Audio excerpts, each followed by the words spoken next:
Well, Americans are feeling slightly better about the economy. The Consumer Sentiment Index released today rose 9% in June, bouncing off of last month's all-time low. Lower gas prices get the credit this time, but with inflation expectations at 4.6%, household debt at a record $18.8 trillion and foreclosures rising, the question is, how real is this rebound? For more on this, we're bringing in Patrick Mueller, RFC and president of Bella Advisors. Patrick, welcome back. Great to be with you, Alicia.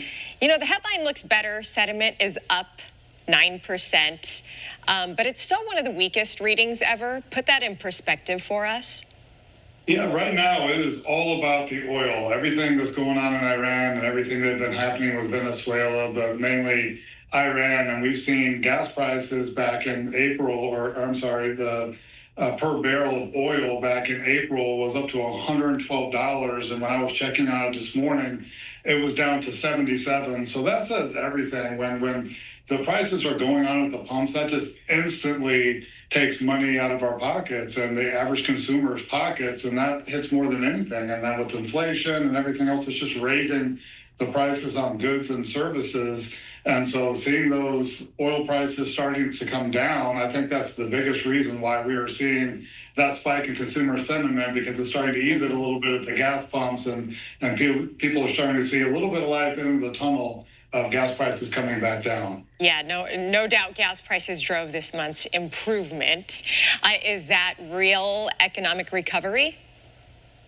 And we will see. I think that it is, but one of the things we also want to pay attention to is we've got the stock market that's up at S&P up about 9% this year, but that's really only coming from about 10 companies that's really been driving the total growth of the stock market. We still have 55-60% of companies in the country that are still negative year to date. So that's, you know, it's a huge disparity of what's kind of really happening, and these few tech companies that are really just propping up the markets right now. So that will be something really to pay attention to, Alicia, moving forward. But it definitely, as far as the consumer sentiment goes, you know, as far as these oil prices, they continue to come down, then I think people are going to start having a little more change in that pocket, which makes everybody a little happier. Oh, for sure. The stock market is near record highs. That is great for people who have the money to be in it. Unemployment is low. Consumers are still spending, and that's about 70% of the U.S. economy. So why do so many average Americans still feel broke? Well, we're seeing record numbers when it comes to all-time debt.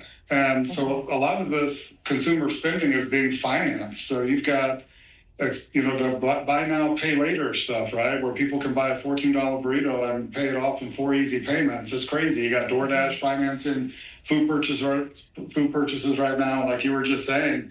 You got foreclosures that are going up, consumer credit cards at all-time highs. And so people are financing their this inflation that we've been having for the last few years. The price of everything, it's scary that the price of everything has really doubled over the last 4 to 5 years. So how long is that really sustainable? And when you start seeing these foreclosures going up, I mean, that's a real telltale sign of what is really happening behind the scenes. Yeah, foreclosures, debt. How worried in reality should we actually be?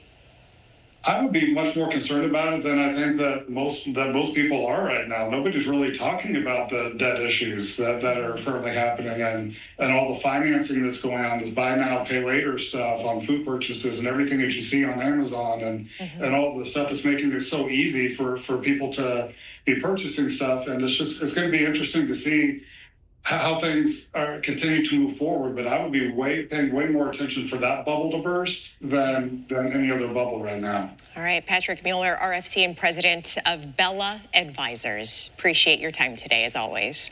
Thank you, Alicia. You got it.